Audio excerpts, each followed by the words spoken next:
Assalamualaikum warahmatullahi wabarakatuh. Apa kabar anak-anak ibu kelas 10 IPA 1 dan 10 IPA 2? Semoga kalian selalu berada dalam lindungan Allah Subhanahu wa taala. Sehat selalu ya. Tetap jaga kesehatan. Nah, insya Allah pada hari ini kita akan melanjutkan pembahasan kita tentang moluska. Tapi sebelum lebih lanjut, kita buka dulu dengan basmalah. Bismillahirrahmanirrahim. Dan doa mau belajar. Robi jibni ilman warjukni fahman. Ya Allah, tambahkanlah aku ilmu dan berikanlah aku kemampuan untuk memahaminya. Amin ya robbal alamin. Oke.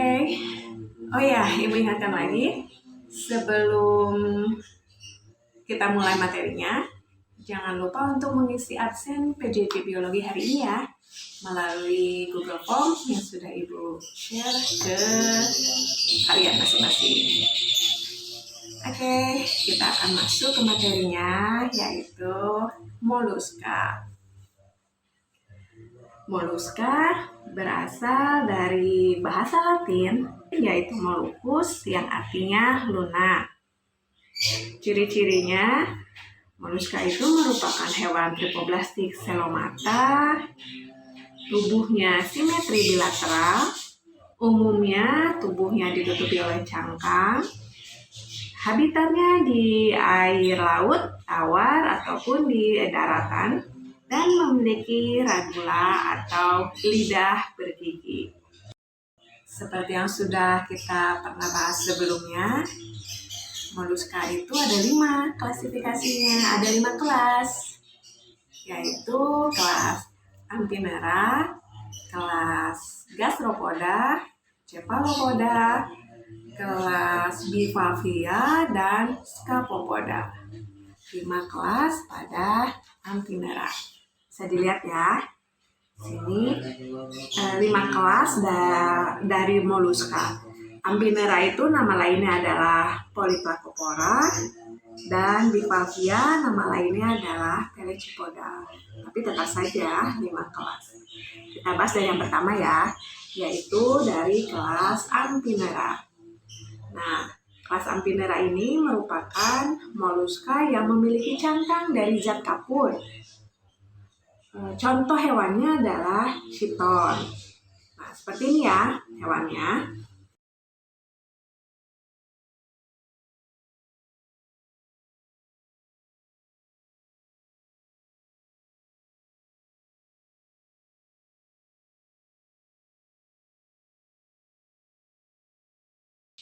Kelas yang kedua yaitu kelas Gastropoda.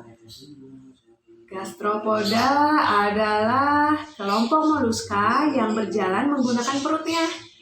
Coba, ibu yakin kalian pasti pernah melihat hewan gastropoda ini. Apa coba namanya? Betul, ini adalah bekicot. Hewan bekicot ini merupakan hewan yang bergerak ataupun berjalan menggunakan perutnya.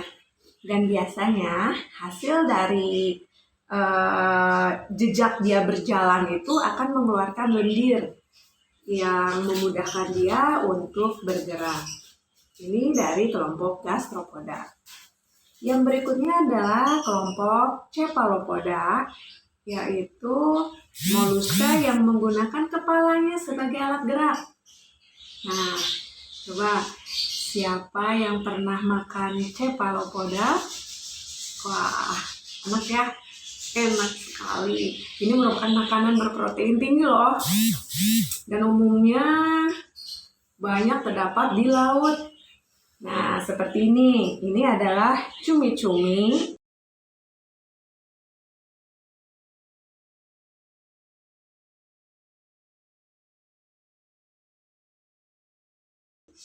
Sedangkan ini adalah gurita.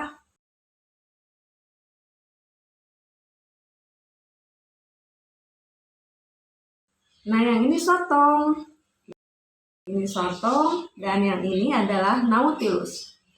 Nautilus adalah contoh dari Cephalopoda yang bercangkang. Soalnya kan yang lainnya tidak ada cangkangnya ya. Nah, kecuali yang ini Nautilus, dia adalah Cephalopoda yang memiliki cangkang. Oke, kita lanjut ke kelas moluska yang keempat, yaitu Bivalvia. Bivalvia artinya memiliki dua cangkang. Nah, kalian tahu hewan apa yang memiliki dua cangkang? Nah, dia begini hewannya. Iya, betul. Moluska yang memiliki dua cangkang, contohnya adalah kerang. Kerang, tiram, itu merupakan hewan yang memiliki dua cangkang yang disebut Bivalvia atau Pelecypoda. Nah, ini contoh dari macam-macam pola dari cangkang Bivalvia. Ini adalah ciptaan Allah yang sangat indah ya, banyak dijadikan hiasan ini karena keindahan dari pola-pola cangkang Bivalvia ini. Yang terakhir adalah kelas Scapopoda.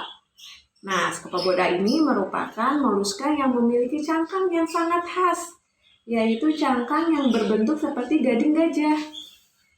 Ini hewannya nih, hewannya keluar dari dalam cangkangnya. Ini cangkangnya ke belakang. Nah, kalau di gambar yang satunya lagi, ini adalah cangkang dari Scapopoda. Ini cangkangnya saja ya, hewannya sudah tidak ada. Ini hewannya ada di bawah ini nantinya, dari dalam. Nah, ini cangkang yang panjang seperti gading gajah. Itu adalah ciri khas dari Scapopoda dan nama hewannya adalah Dentalium vulgare. Oke, itu adalah 5 macam klasifikasi dari moluska. Yang pertama, Ambinera, contohnya Siton. Yang keduanya adalah Gastropoda, kelompok moluska yang berjalan menggunakan perutnya. Contohnya adalah bekicot. Yang ketiga adalah Cephalopoda, hewan moluska yang bergerak menggunakan kepalanya. Contohnya cumi-cumi.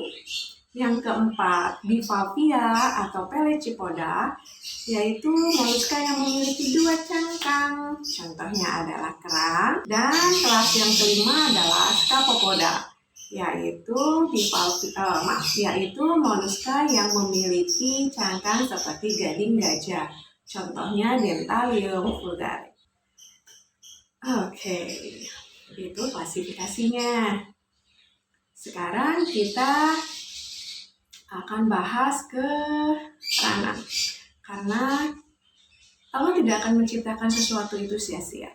Semua yang diciptakan oleh Allah itu pasti ada manfaatnya, termasuk moluska ini. Sekarang kita akan lihat seperti apa sih manfaat dari moluska. Nah, ini manfaatnya. Peranan dari moluska itu ada peranan yang menguntungkan, ada juga peranan yang merugikan. Kita bahas yang menguntungkannya dulu ya. Yang pertama, peranan dari moluska itu sebagai sumber makanan yang tinggi, yang berprotein tinggi seperti cumi-cumi tadi.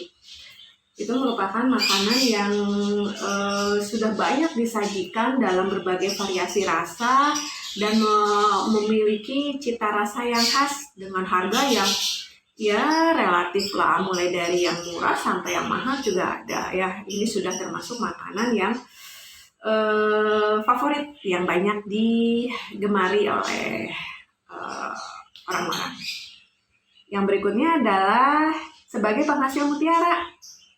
Nah, ternyata mutiara yang merupakan salah satu perhiasan yang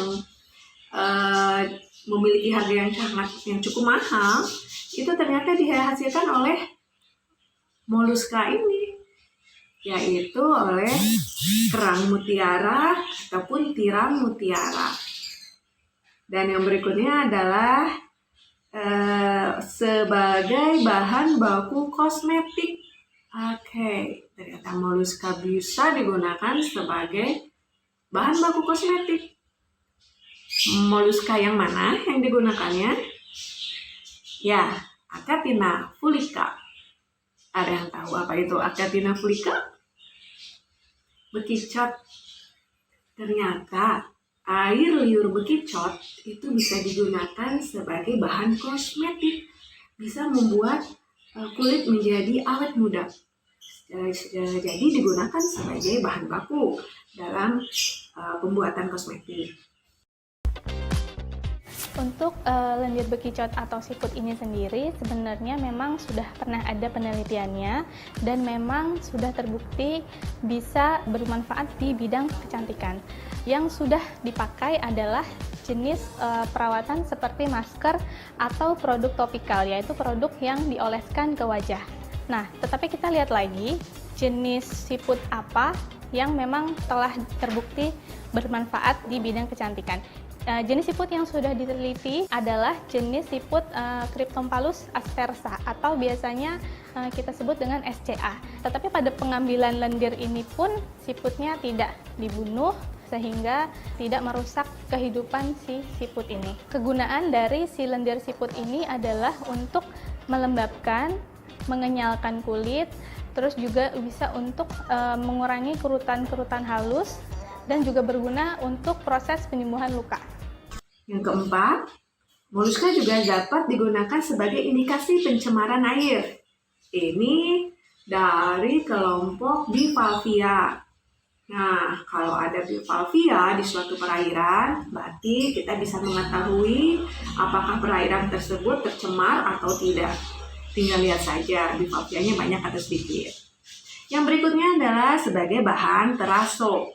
Teraso itu seperti penutup dinding ya, ataupun lantai, seperti keramik begitulah, tapi ini teraso. Dan biasanya digunakan, moluska yang digunakan atau dimanfaatkan adalah Tridacna sp. Nah, selain menguntungkan, ternyata moluska juga bisa merugikan. Salah satunya bisa merusak bangunan kapal yang dilakukan oleh Pterodonaphalis ataupun sebagai inang perantara dari cacing hati. Seperti yang pernah kita bahas di invertebrata sebelumnya tentang cacing. Jadi cacing hati atau Vascula hepatica itu ternyata dalam siklus hidupnya memerlukan adanya inang perantara. Yaitu limnaea. Jadi untuk manfaat peranan yang merugikan dari moluska, salah satunya siput itu berperan sebagai inang perantara dari Vascula hepatica atau cacing hati. Dan peranan yang lain adalah sebagai perusak tanaman. Wah, jadi musuh para petani ini pada umumnya. Moluska yang satu ini, karena mereka memakan tanaman dari para petani. Ya, merugikan lah. Oke, itu diantaranya peranan yang menguntungkan ataupun yang merugikan dari kelompok moluska. Alhamdulillah, materi tentang moluska sudah selesai kita bahas hari ini. Mudah-mudahan apa yang kita pelajari hari ini ada manfaatnya dan ada hikmah yang bisa kita ambil dari setiap ilmu Allah yang kita usahakan dan kita berusaha untuk mencarinya. Kita akhiri dengan hamdalah, alhamdulillah, dan doa akhir majelis. Subhanaka Allahumma rabbana wa bihamdika asyhadu an la ilaha illa anta astaghfiruka wa atubu ilaik. Billahi taufiq wal hidayah. Assalamualaikum warahmatullahi wabarakatuh.